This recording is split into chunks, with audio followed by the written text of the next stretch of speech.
السلام علیکم ورحمۃ اللہ وبرکاتہ۔ بسم اللہ الرحمن الرحیم۔ پیارے دوستو، بہت ہی پیارا وظیفہ ہے، قرآنی وظیفہ، اور انشاءاللہ اس وظیفہ کے صدقہ سے آپ کو بہت فائدہ ہوگا۔ ویڈیو کو پورا دیکھیے گا۔ اگر بات اچھی لگے قرآن و حدیث کی تو ہمارے چینل کو سبسکرائب کیجیے گا۔ اللہ پاک آپ سب کو دین کی محبت نصیب عطا فرمائے۔ اگر کوئی شخص اس وظیفہ کو بلا ناغہ کرتا ہے، اسے ایمان اور یقین حاصل ہوگا، نفس کی پاکیزگی کا احساس بھی ہوگا، اور اس وظیفہ کی اجازت ہر خاص و عام کو ہے۔ آپ نے بعد نماز عصر یہ وظیفہ شروع کرنا ہے۔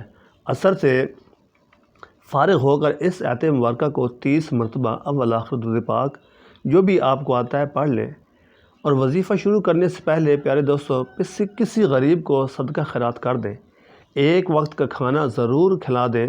وظیفہ ختم کرنے کے بعد دعا کے اہتمام ضرور کریں۔ اسی ترتیب سے اس وظیفہ کو 21 دن تک کرنا ہے۔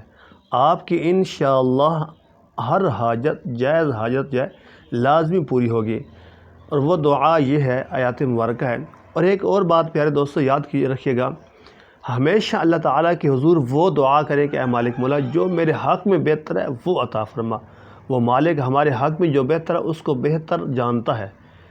اور آیت مبارکہ آپ یاد کریں، انشاءاللہ آپ 21 دن اس کو کریں، آپ اس کا کمال دیکھیں۔ بسم اللہ الرحمن الرحیم۔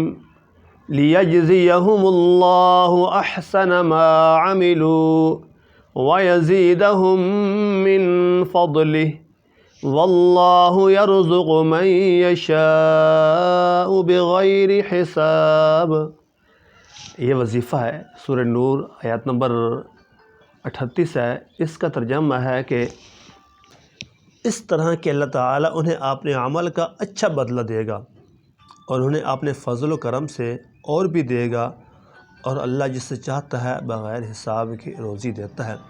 پیارے دوستو، روزی اسی کے پاس بے حساب ہوتی ہے، بغیر حساب کے، جو اللہ کی راہ میں خرچ کرتا ہے۔